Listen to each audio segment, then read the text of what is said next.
Welcome back to the Toffee Blues, your source for all things Everton. I'm Connor Williams, and this is the initial match reaction not long after of the Everton Brighton game at Goodison Park, which has just finished 4-1 to Brighton.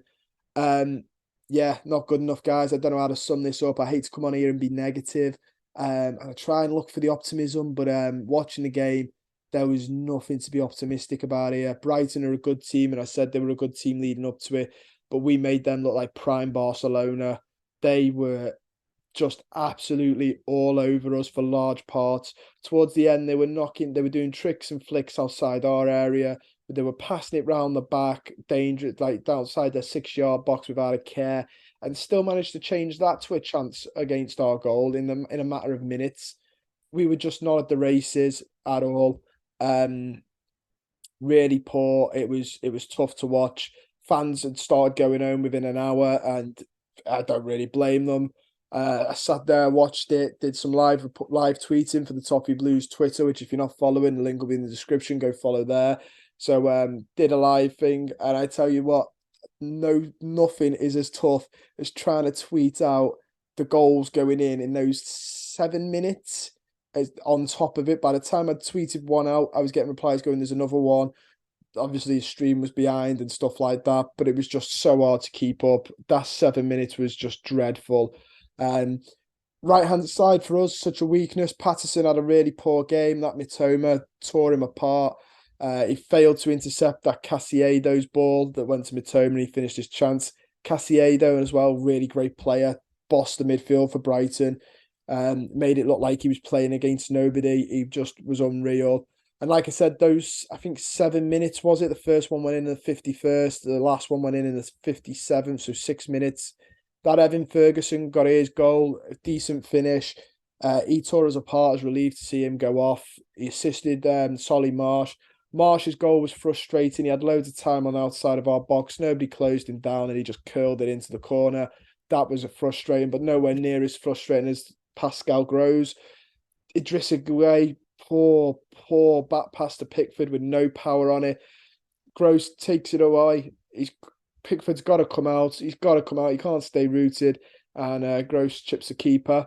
Everton did manage to get on the score sheet, though. Alex Iwobi was brought down by Sanchez and Damari Gray converted it in the 92nd minute. Purely consolation.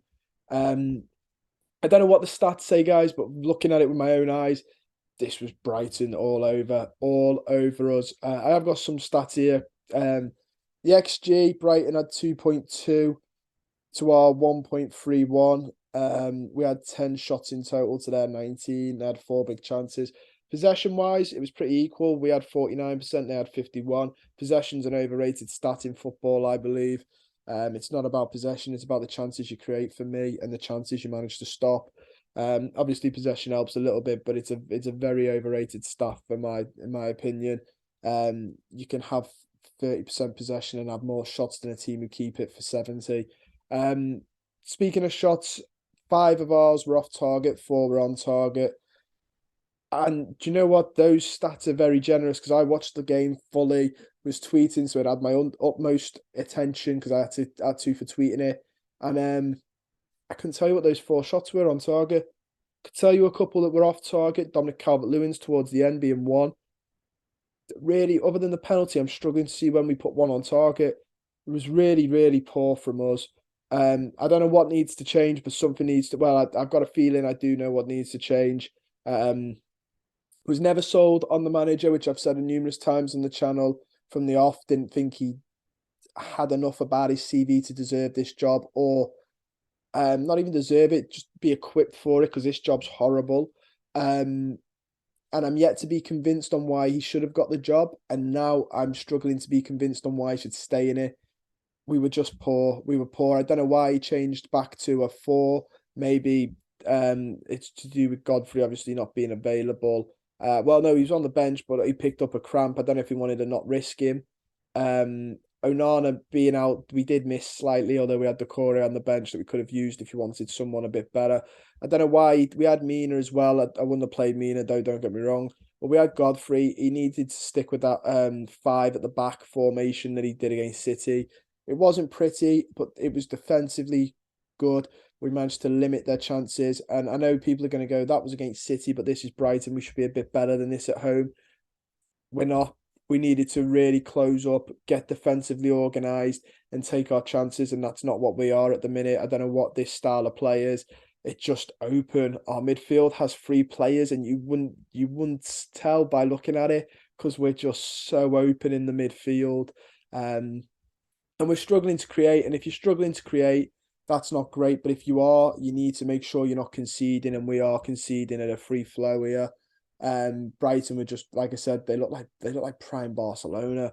They were unreal to watch. We made them look really good. They're a good side anyway. I'm not taking anything from Brighton. They're a fantastic side anyway. But we made them look really good.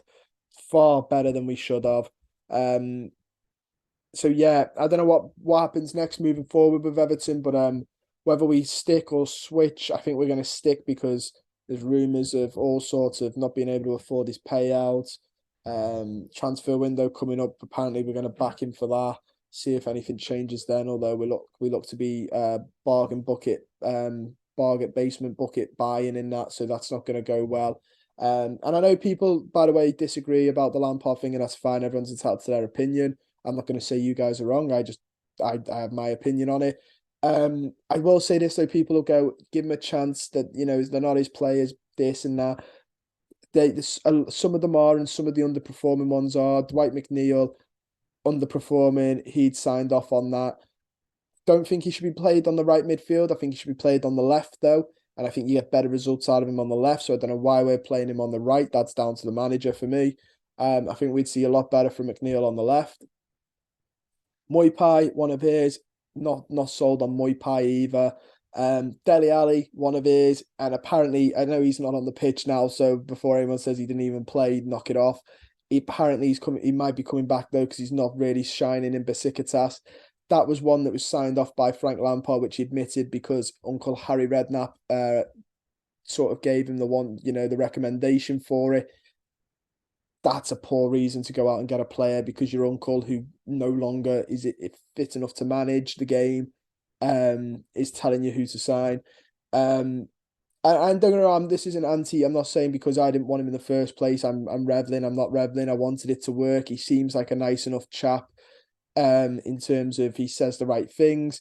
I just think he's a little out of his depth. And I think we need somebody who's organised, who's not going to play pretty football, unfortunately.